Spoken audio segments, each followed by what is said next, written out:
Hace 21 años, Gabriel García Márquez y un grupo de intelectuales le propusieron al país unas metas para transformar la educación e impulsar a Colombia hacia el desarrollo. El informe de la llamada Misión de Sabios lamentablemente quedó en el papel. Aunque fue una iniciativa frustrada, vamos a hacer memoria de ella y a descubrir que con el actual proceso de paz que se desarrolla en La Habana, Colombia está otra vez al filo de la oportunidad. Bienvenidos.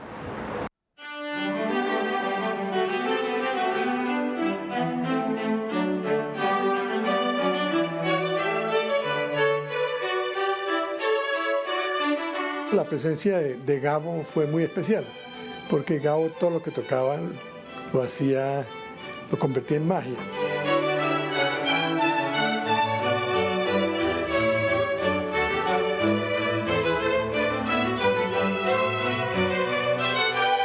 No solo abandonaron las recomendaciones de ciencia, educación y desarrollo, sino abandonaron todo el gobierno para dedicarse a este proceso 8000. La misión dejó unas huellas que empezaron a promover por lo menos un cambio.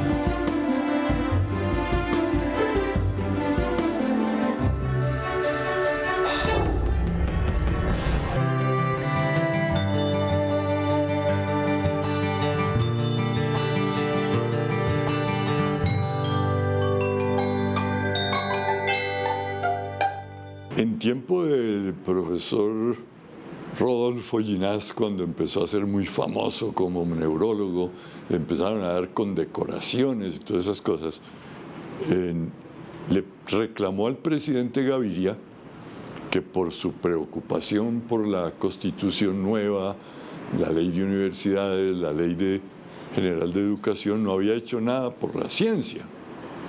Y Gaviria parece que más bien por pena que le dio, le prometió al doctor Ginás reunir el grupo que después se llamó Misión de Ciencia, Educación y Desarrollo, que la gente conoce más como la Comisión de Sabios. Y efectivamente llamó al ministro de Educación, al rector de la Nacional, al director de Colciencias, e hicieron como una lista de los comisionados. Y durante el mes de septiembre del 93 ya empezamos a reunirnos mensualmente, 3 días, una semana. Y el presidente nos dio 9 meses para el bebé, que se llamó después Colombia al filo de la oportunidad. La propuesta que nos hizo el presidente fue la de no tanto hacer una evaluación de en qué estaba el país en ciencia, educación, sino tratar de hacer propuestas para el futuro. Y pues la diferencia con la otra misión que había habido unos años antes, es que la otra sí tuvo por tarea hacer una evaluación de la situación de Colombia en esos temas. De manera que fue complementaria. La primera hizo esa evaluación y ya nosotros, pues la tarea principal fue proponer cosas para el futuro. Luego hubo una reunión ya de trabajo con todos y cada uno de nosotros escogió como un tema central. Y yo propuse lo que más tarde en la misión llamamos apropiación social de la ciencia y la tecnología. Cada uno de nosotros escogió un tema. Y el tema básicamente de ciencia y tecnología, pues lo tuvimos a cargo esencialmente la doctora Ángela Restrepo, el doctor Chaparro, el doctor Patarroyo y yo. Y el doctor Ginás, pues que también tenía su visión sobre ese tema. Empezar primero con lo que es el nombre mismo que vamos a llamar ciencia, tecnología, educación, desarrollo. Y nos empezamos a repartir como temas.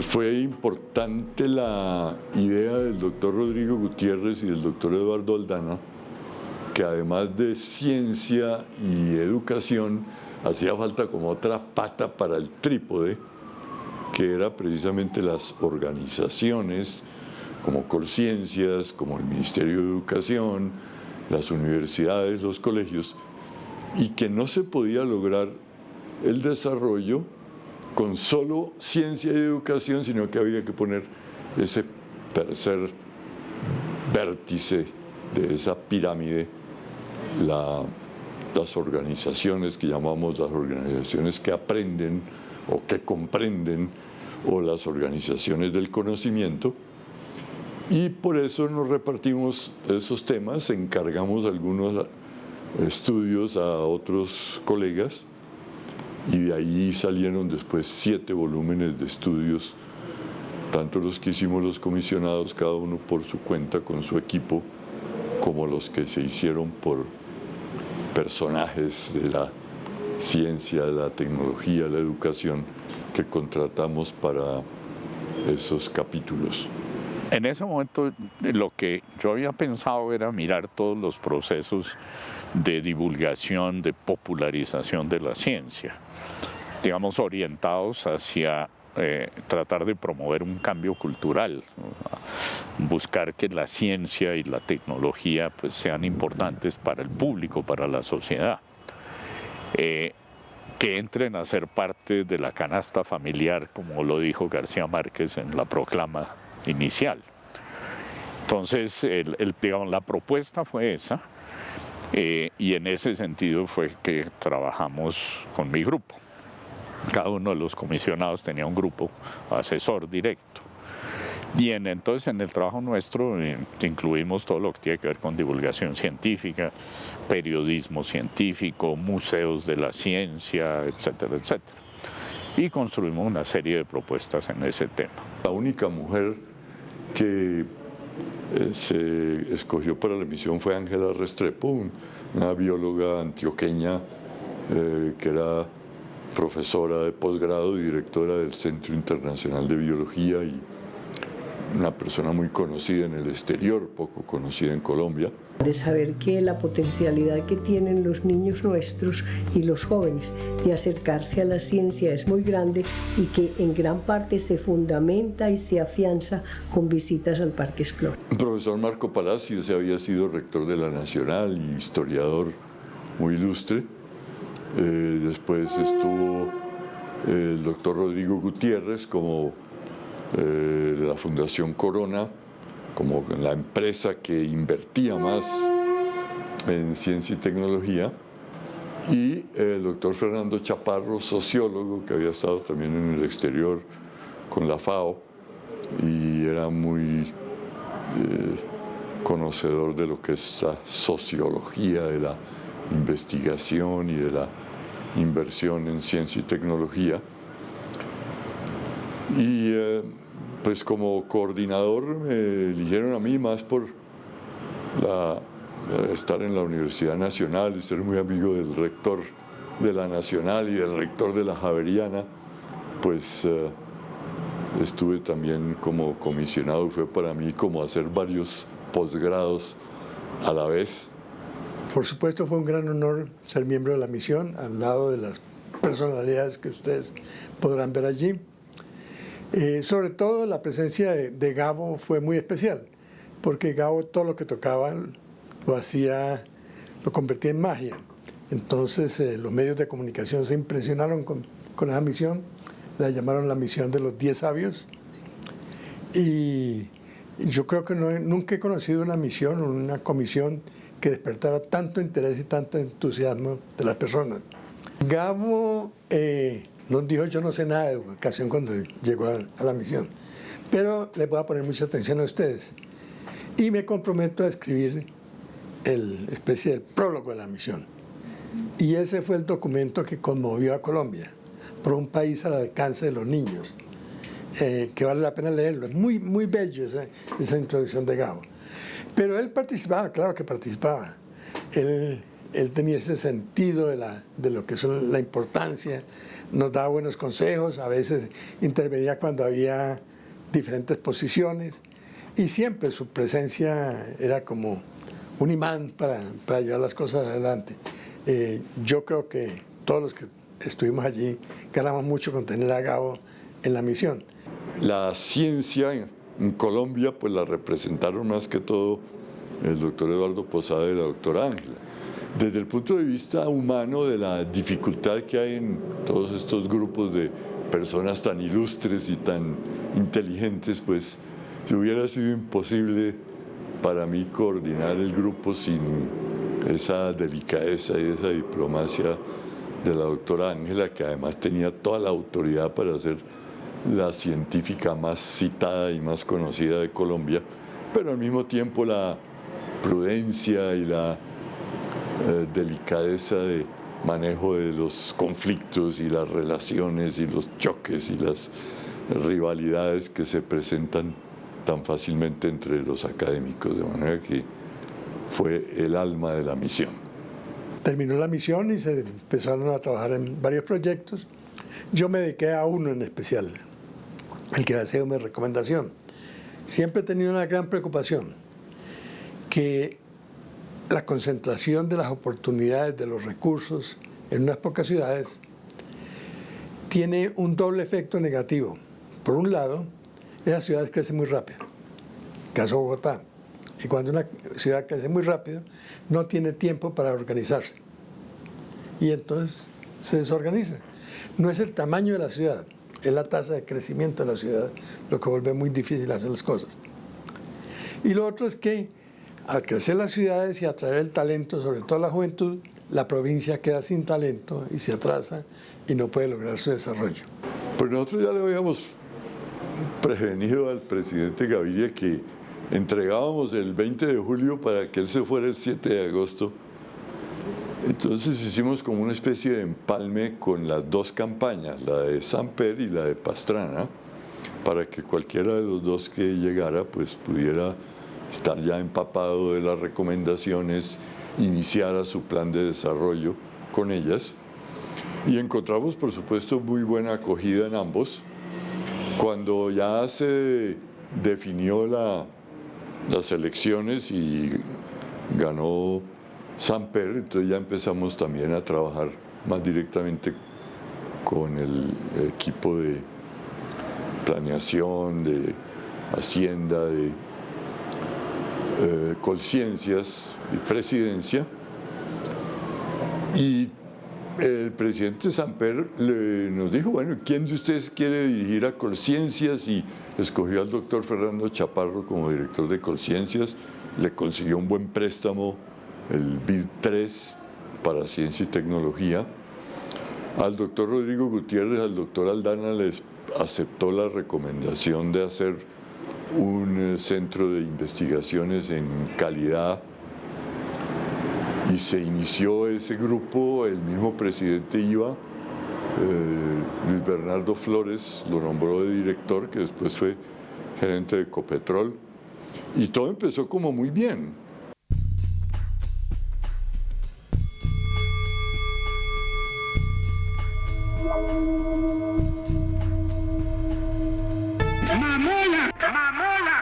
Lo que pasa es que cuando ya vino las revelaciones de Fernando Botero y de los dineros de la campaña, pues el presidente y todo su equipo se dedicaron a tratar de impedir que hubiera una conspiración y a defender el poder, y prácticamente no solo abandonaron las recomendaciones de ciencia, educación y desarrollo, sino abandonaron todo el gobierno para dedicarse a este proceso 8000, abandonaron todo el gobierno para dedicarse a este proceso 8000, y efectivamente ya se dejó de cumplir el plan. Vino la crisis económica y el gobierno de Pastrana y el gobierno de Uribe, y prácticamente no se hizo gran cosa de esas recomendaciones, por lo menos por parte del gobierno. Por parte de las universidades y los grupos de investigación sí se lograron muchos de los puntos que recomendamos. La misión terminó y todo el mundo estaba feliz con las recomendaciones de la misión. Yo creo que no he trabajado tanto en una misión como esa porque tuvimos que visitar todo el país, porque en todas partes nos invitaban, en todas partes recibía muy bien las recomendaciones. El presidente Samper entró enseguida y él manifestó mucho interés, pero se le complicó la vida con todo lo que sucedió en su gobierno y entonces eso se paró. Entonces por eso se requirió, algunas de las cosas que funcionaron fue porque algunos seguimos metidos en eso y seguimos todavía trabajando en eso, porque el gobierno no lo asumió el Estado como una política de Estado, sino como unas recomendaciones que le gustaron, pero que no se hacen, que es la gran debilidad que tenemos en la continuidad de las buenas políticas. La fuga de Escobar genera también una violenta reacción de sus peores enemigos más cercanos. Pues son procesos mucho más complicados debido a la situación internacional, de la prohibición de la droga, de la guerra contra las drogas desde el tiempo de Ronald Reagan en Estados Unidos. Son procesos que tienen que ver también con las dificultades que estaban teniendo los gobiernos en los años 80 y 90 con la guerrilla interna, y por lo tanto llevó a que se pensara que ciertas alianzas con grupos paramilitares o con financiación del narcotráfico o los pepes, pues fueron errores de estrategia que a la larga tienen mucho más influencia en esos procesos que la misma educación, ¿no? Yo creo que el hecho de que los jóvenes estaban vagando toda la mañana o toda la tarde sí está relacionado con ese deterioro de la situación de violencia y delincuencia. Pero no se le puede pedir a la educación, sobre todo con un tiempo tan reducido y con tan poca inversión en calidad, que simplemente con tener los niños y las niñas 5 horas pueda competir contra las otras 19 horas, sin contar el fin de semana y las vacaciones, pues no estuvo la educación y no estuvimos los maestros y maestras a la altura de comunicar esa ética y esa que hoy día llamamos competencias ciudadanas a nuestros jóvenes, pero pues no me parece que se le deba echar la culpa a los maestros y maestras de eso, sino más bien preguntarnos qué podríamos hacer de ahora en adelante para que ese aspecto de convivencia ciudadana, de educación ética, de preocupación filosófica, política, moral, esté dentro de las aulas en una jornada extendida, ojalá completa, pero yo lo considero más como una tarea hacia el futuro que como una recriminación hacia el pasado. Digamos que en síntesis, en 20 años, pues pasaron cosas en el tema. No todo lo que esperábamos, claro está. En el tema ya específico de ciencia y tecnología, pues también habíamos hecho un montón de propuestas. Y el gobierno inmediatamente posterior al del presidente Gaviria, que fue el del presidente Samper, y en particular el jefe de Planeación Nacional, que era José Antonio Campo, pues acogieron muchas de las ideas que habíamos planteado en la misión. Y en el plan de desarrollo de ese gobierno hubo una serie de propuestas muy concretas derivadas de lo que habíamos planteado.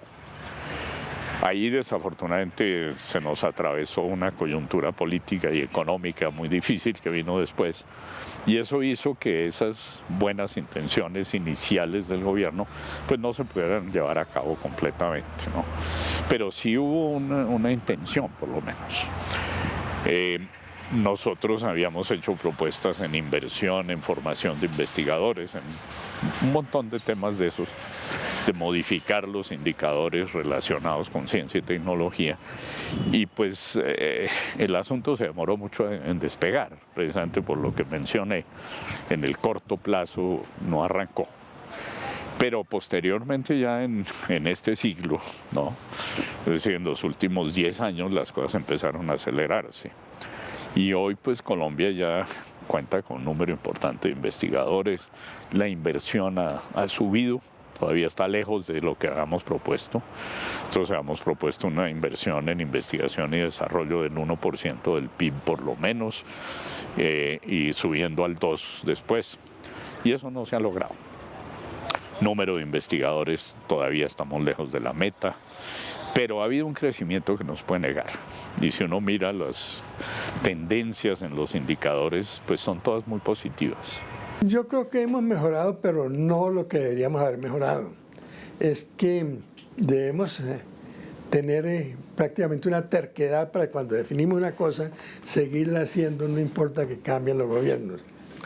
Un amigo mío, refiriéndose a las alcaldías que ustedes por supuesto conocen, dice que los alcaldes suelen tumbar los muros que construyeron sus antecesores sin preguntar para qué fueron construidos.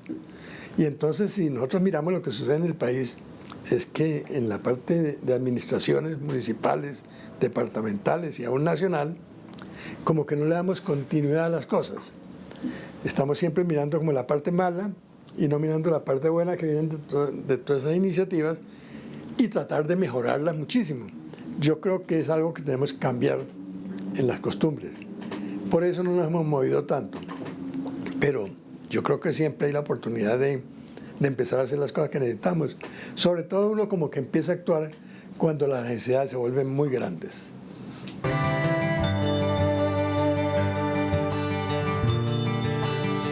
La principal problemática era que por lograr la cobertura total en la educación básica se había instalado la triple jornada y con eso pues los jóvenes, sobre todo adolescentes que quedaban toda la mañana libres o toda la tarde libre, pues habían creado un problema de deterioro de la situación, de violencia, de drogadicción, etc. Entonces se veía que era necesario volver a la jornada completa.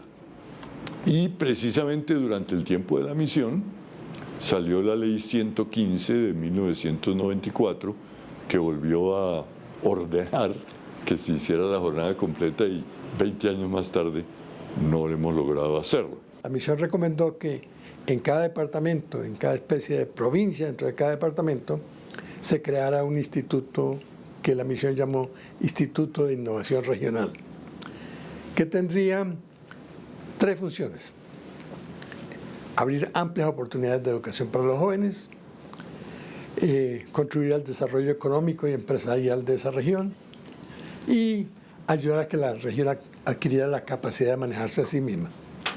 Por esa razón, entonces, terminada la misión, y yo ya acá, cuando pude sacar medio tiempo, me dediqué a hacer eso en purificación. Y lo he venido haciendo en los últimos 15 años. Los alcaldes me han apoyado, algo, la gobernación me ha apoyado, una serie de individuos me han apoyado. Y entonces, en purificación, mi pueblo, fundamos el primer Instituto de Innovación Regional, que la misión bautizó como Innovar.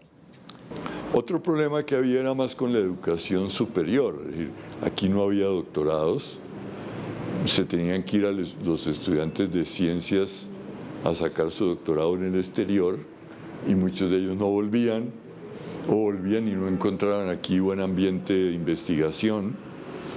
Entonces algunos de los comisionados se preocuparon más por la educación superior y los problemas de maestrías y doctorados, y otros nos preocupamos más por la educación inicial y la educación básica, y nos dividimos las recomendaciones sobre esos 2 temas.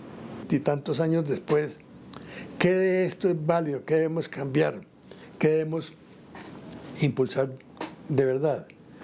Y hay dilemas que no son fáciles. Por ejemplo, ¿qué es más importante? ¿Sacar adelante a los mejores o formar una gran clase media. Yo pienso que el país lo que necesita es formar una gran clase media.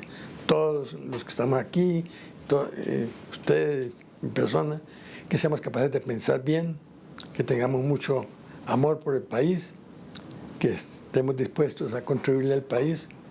Si logramos que casi todos los colombianos tengan una educación superior, adecuada para sus fines, me parece que es mejor. De ahí saldrán los genios. Y los talentosos, los verdaderamente talentosos, no requieren mucha ayuda. Ellos la van obteniendo por su propia cuenta. Pero, sin embargo, hay otras personas que dicen, no, formemos una clase dirigente para que ella arrastre al país. Yo no creo tanto en eso. Pero son de los temas que se debatieron en la misión, que la misión se pronunció sobre ellos y que valdría la pena que volviéramos a examinar. Hicimos propuestas como la de crear museos interactivos y uno que más tarde se pudo concretar y en el cual jugué un papel también fue Maloca, que hoy existe. Y finalmente en el país se han creado 14 museos de ciencias, incluyendo el Explora en Medellín, Neomundo en Bucaramanga, etc. Digamos que pues, se puede decir que una propuesta de la misión en ese sentido se ejecutó.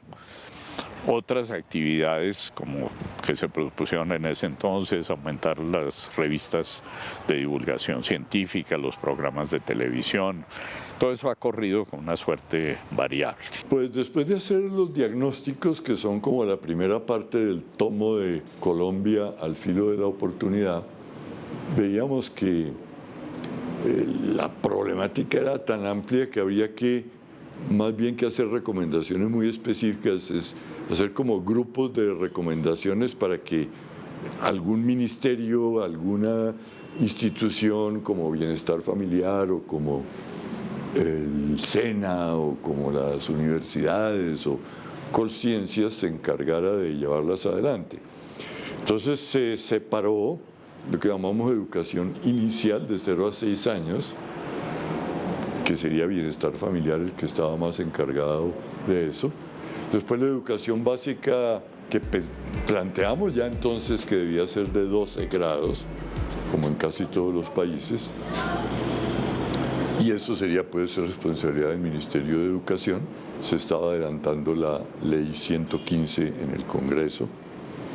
Y la parte de educación que llamamos terciaria, para no decir superior, universitaria, técnica, sino los egresados de básica, secundaria, ojalá de 12 años, deberían empezar a trabajar en muchas ofertas educativas y hacemos un abanico muy amplio de las ofertas educativas de educación terciaria y hasta propusimos una manera de financiar esa educación terciaria que en ese momento era predominantemente privada, con unas tarjetas de crédito educativo que al que se graduaba de básica pues tenía oportunidad de estudiar 4 o 6 semestres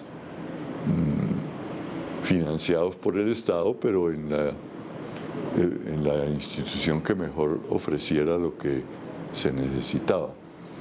Esa idea la habíamos tomado de México, de Iván Illich, y hicimos otras ofertas ya sobre cómo ir haciendo la transición de doctorados y maestrías en el exterior con programas de doctorado en Colombia, pero bien costeado, cuánto costarían las becas, la traída de la persona, la conformación de grupos de investigación en Colombia para que no se quedaran por fuera, que todavía está pasando, o para que al llegar acá no tuvieran que dedicarse solo a dar clases, sino que hubiera grupos y institutos y centros de investigación. Esa recomendación prácticamente no la tomó el gobierno, pero sí las universidades y en parte Colciencias y algunos gremios formaron institutos de investigación, se multiplicaron los grupos, pero realmente con muy poco apoyo de lo que pensábamos que iba a ser el presupuesto de inversión en investigación. El Innovar ofrece educación superior muy amplia. Tenca y tecnológica, esas dos modalidades, especialmente con el SENA y la Universidad del Tolima y la Universidad de Ibagué, y universitaria, que la ofrece con la Universidad de Ibagué y con la Universidad del Tolima principalmente. Con la Universidad de Ibagué en un mecanismo muy parecido al que yo viví cuando yo estudié. En Purificación ofrecemos únicamente los 2 primeros años. ¿Por qué? Porque esos 2 años los podemos hacer bien, porque no es difícil conseguir el profesorado para los 2 primeros años de las carreras, porque no requieren grandes laboratorios, porque no requieren profesorado especializado. Entonces, después de que los jóvenes terminan esos 2 años, se van a terminar su carrera en la Universidad de Ibagué. Y las otras partes sí las ofrecemos localmente, inclusive unos programas que ofrece la Universidad del Tolima en educación a distancia. Entonces, ese ha sido pues el desarrollo de una recomendación de la misión, la creación de los Innovares, y está funcionando y está mostrando que es una alternativa muy interesante y muy eficiente. Si bien propusimos cosas hace 20 años que aspirábamos que se hicieran en 3 o 4, nos demoramos, pero estamos arrancando. Pues yo creo que la década del momento en que empieza la triple jornada, al comienzo del gobierno de Alfonso López Michelsen, sí hubo un cuidado por la calidad de la educación y hasta se fundó la que hoy es la Dirección de Calidad. En ese tiempo tenía el nombre más largo del mundo porque trabajaba con currículo, medios educativos, capacitación y perfeccionamiento docente. Se hizo una reforma de los programas que salió en 1984. Y para mí lo más importante de esa década de los 80 fue el movimiento pedagógico de los maestros desde las bases, de ellos mismos buscar la manera de hacer las cosas bien, de cualificarse, de pedirle a los académicos asesoría, y una combinación de los grupos de las universidades con los grupos de maestros fue para mí como la primavera del movimiento pedagógico en Colombia del 83 al 94. Durante el 94, paralelo con la misión, también se trabajó en la Ley General de Educación, que sí tuvo muchas cuestiones muy positivas, sobre todo el de darle a cada colegio su autonomía y permitirle hacer su propio proyecto educativo que llamamos el PEI. Y teóricamente podrían hacer sus programas y sus currículos autónomamente, pero pues no aprovecharon la oportunidad. Después se empezó como un deterioro de las relaciones entre el magisterio y el ministerio, se acabó el movimiento pedagógico, se redujo a reivindicaciones laborales y la triple jornada pues todavía siguió con toda esa carga de baja calidad. Y se puede decir que los gobiernos siguientes trabajaron más en la cobertura, es decir, que todos los niños fueran a la escuela. Yo creo que, por ejemplo, en los 8 años del presidente Uribe se logró la cobertura completa en primaria. Pero la calidad y la pertinencia de la secundaria y la media hizo que hubiera más deserciones. Entonces Colombia, en vez de bajar en cobertura de media, pues se quedó estancado, aunque sí logró la cobertura en básica, primaria. En primer lugar, es de muy bajo costo para los estudiantes y sus familias, porque cuando uno estudia y vive en su casa o cerca de su casa, pues no tiene que pagar por los costos de alojamiento y de comida. Entonces, durante los 2 primeros años los jóvenes viven cerca de su casa, en Purificación o en los pueblos cercanos.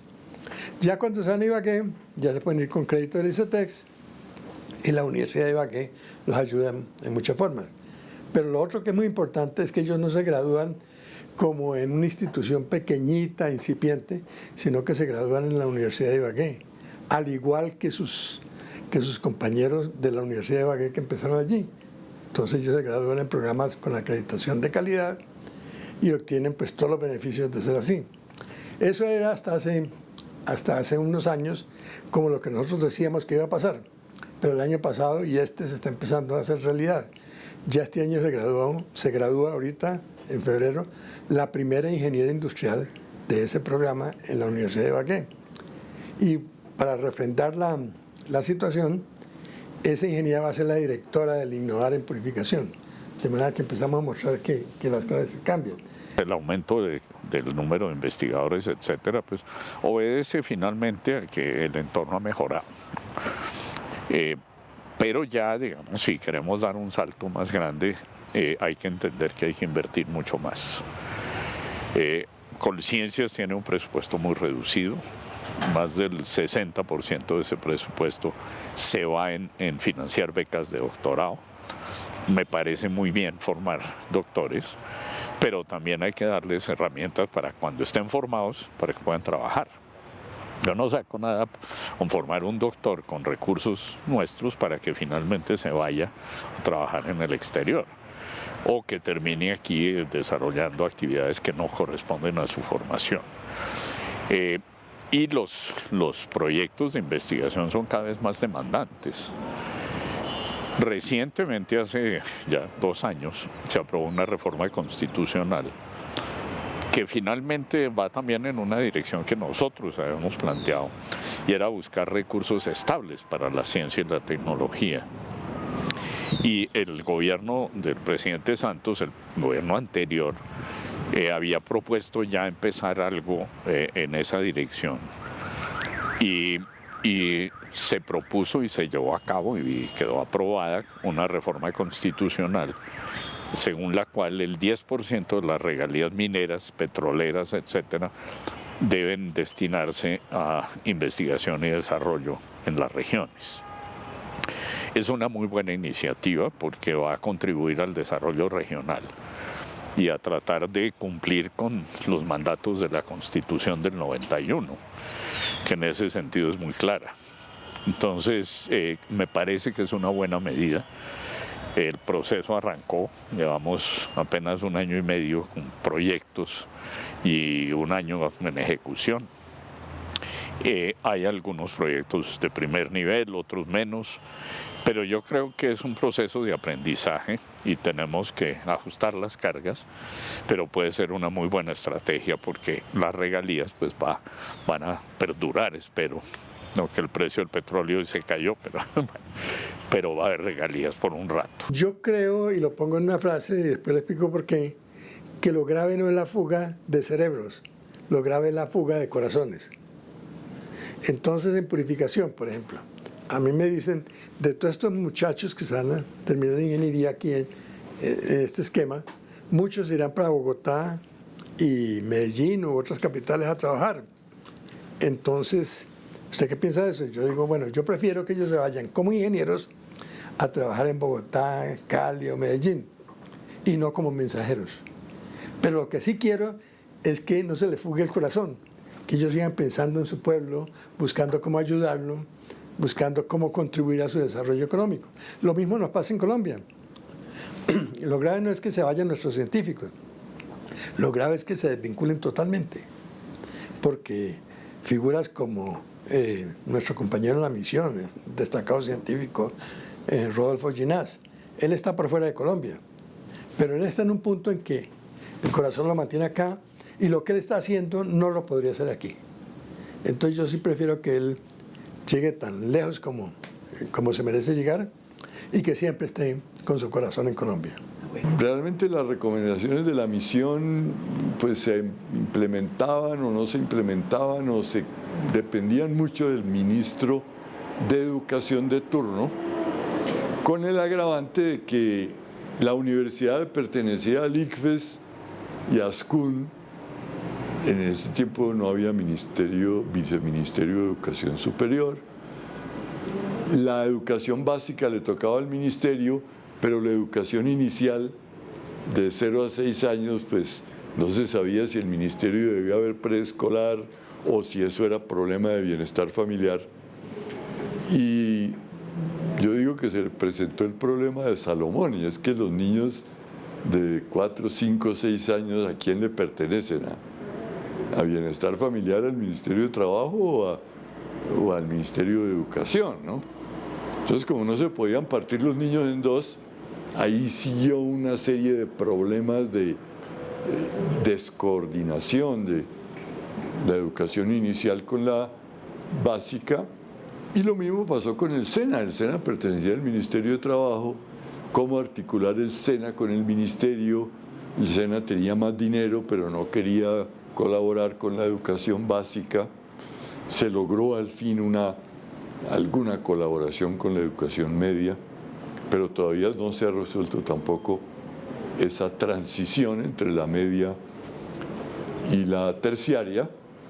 Y también todavía continúa una fricción fuerte entre el SENA, los institutos técnicos y tecnológicos, las privadas y las públicas, y aún los últimos consensos de los rectores en el CESU pues muestran más bien muchos disensos que todavía continúan.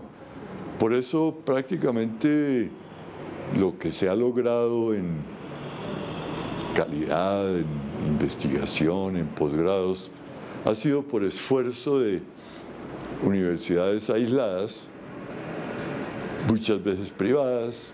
En las públicas, la Universidad Nacional y la de Antioquia se distinguieron mucho en eso, pero las otras universidades regionales, aun la del Valle, que era muy buena, pues puede haberse rezagado, y las otras como que no llegan al nivel de universidades de investigación. Entre las privadas ha sido positivo lo de la acreditación de alta calidad, pero pues son 20 de 200, ¿no? Y aún esas 20 pues había que ver qué tan alta calidad han mantenido después de la acreditación. Los datos que hoy tenemos de investigadores activos son de unos 15, 20 mil, ¿no? Es decir, que están produciendo ciencia. Son gente que está en las universidades o en los centros de investigación generando conocimiento nuevo. Entonces, en ese sentido, pues sí se ha establecido un entorno favorable para la investigación en Colombia. Las universidades están formando gente muy buena, y muchos jóvenes colombianos que se han formado en universidades en Colombia se han destacado después en el exterior. Ana María Rey en Estados Unidos, Jorge Rueda en Roma, Miller Mendoza en Suiza. Son todos excepcionalmente brillantes, ¿no? Y todos están en el tope de sus carreras, habiéndose formado inicialmente en Colombia. De manera que y muchos investigadores buenos han regresado, porque en las universidades ya empieza a haber espacio para la investigación. Yo diría que los procesos de acreditación de programas, de acreditación de instituciones, han favorecido mucho eso, y la investigación en las universidades ha cogido fuerza. La presencia de Gabo fue muy especial, porque Gabo todo lo que tocaba lo convertía en magia.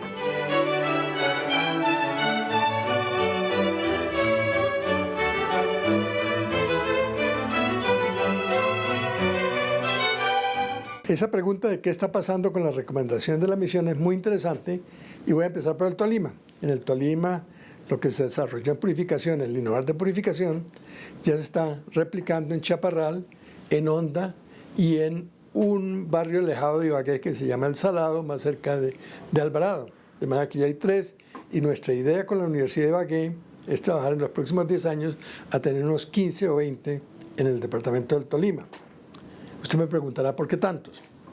Bueno, es que si le doy una cifra, usted se va a preocupar.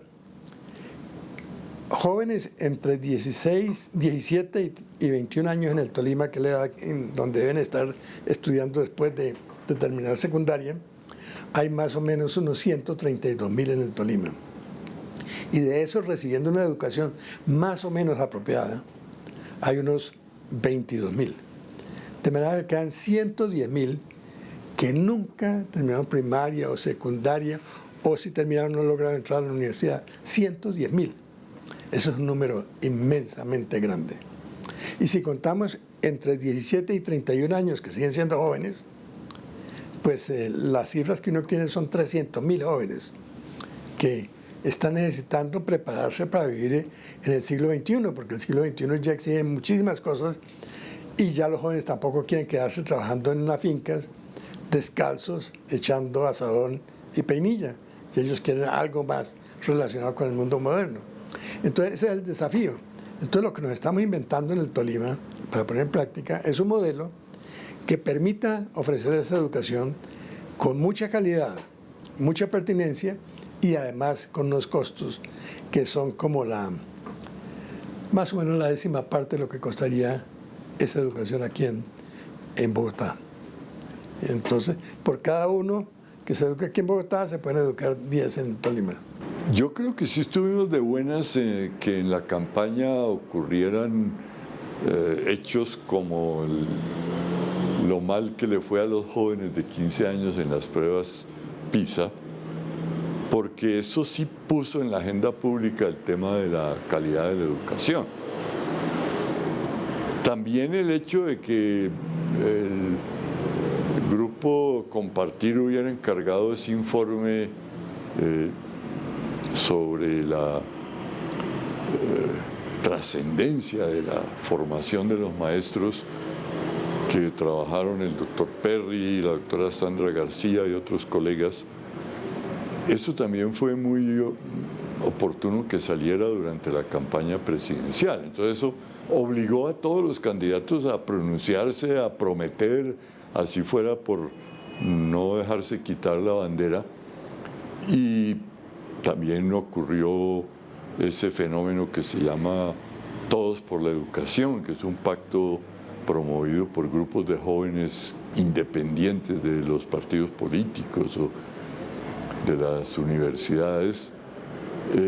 Y yo creo que esa confluencia de situaciones tal vez fortuitas sí llevó a que el presidente tuviera compromisos serios y públicos con respecto a la educación en este cuatrienio. Yo quisiera personalmente que hubiera mucho más énfasis en las ciencias, en la educación básica, porque la ciencia es parte de la cultura y la ciencia enseña a pensar de manera racional y es fundamental que la gente tenga una noción básica, elemental de ciencia, ¿no? Igual que de historia, y eso todavía nos falta.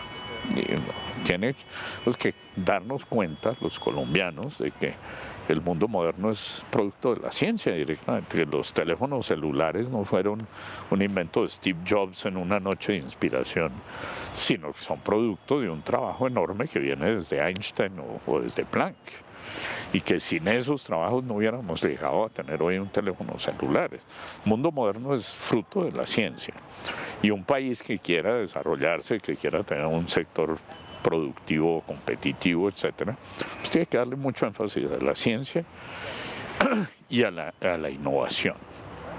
Y la industria tiene que entender eso.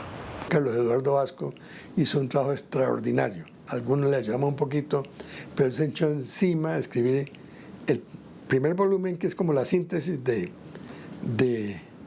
las recomendaciones de la misión, que se denominó Colombia al filo de la oportunidad. Y yo creo que seguimos como al filo de la oportunidad, aunque a veces parece como que nos inclináramos a estar en una situación peor, pero yo creo que es mejor mirar las cosas positivas, lo que queremos hacer, lo que podemos hacer, en lugar de empezar a lamentarnos de lo que tenemos mal por ahora. Tratemos de ir hacia donde queremos ir. Por lo que ocurrió con el presupuesto nacional del año 2015, sí estoy un poco escéptico, porque en vez de lo que yo esperaba, que era pasar al 7% del PIB para la educación, pues se concretó en una alza del 7% del presupuesto anterior. Pero si a usted le quita el 10% de austeridad, pues más bien va a quedar menos, ¿no? Es decir, usted sube el 7% y baja el 10%, no me diga que hizo ningún aumento real, ¿no? Y además, si se cuenta en pesos constantes o se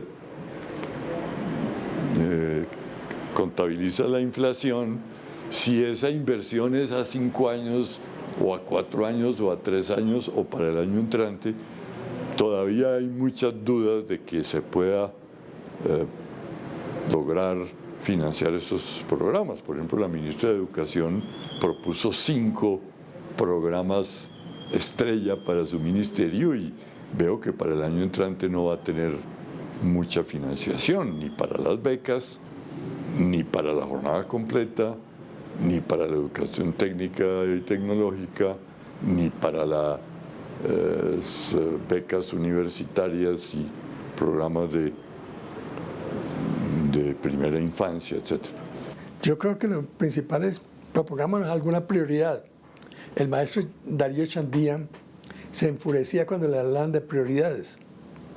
Él decía, prioridades no hay prioridad. Lo primero, definamos qué es lo primero que queremos hacer. Y yo creo que es lo que nos corresponde ahora. No esperaría a que se termine con un acuerdo. Yo empezaría desde ya. Porque es que si le cuento, mire, en Colombia, esas cifras que le di del Tolima, de 300.000 jóvenes entre 17 y 31 años, si lo trasladamos a Colombia, son 8 millones de jóvenes. Entonces, cada día que perdemos en trabajar por esos 8 millones de jóvenes, es un día en que se nos está agrandando el problema. Entonces, yo empezaría desde ya, con toda la fuerza, a tratar de incorporar esos 8 millones. Hay un ejemplo. Perdona que me le extiendo en otras cosas. Tranquilo. Al final de la Segunda Guerra Mundial, a Estados Unidos regresaban los combatientes de Europa que se han ido a combatir en la guerra. Curiosamente eran 8 millones de combatientes los que regresaban. Estados Unidos se preocupó. ¿Qué iban a hacer con esa juventud, con esos 8 millones?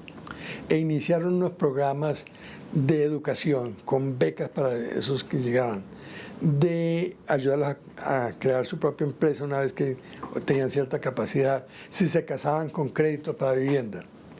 En 10 años hicieron una gran inversión, pero eso fue lo que determinó que Estados Unidos se convirtiera en una potencia después de la Segunda Guerra Mundial, que incorporó a 8 millones de jóvenes a su fuerza productiva. Nosotros tenemos esos 8 millones de jóvenes. ¿Qué tal que nos dediquemos a convertirlos en una gran fuerza productiva y en una gran ciudadanía pensante, actuante, vigilante de la ética pública? Yo creo que ahí está nuestra prioridad.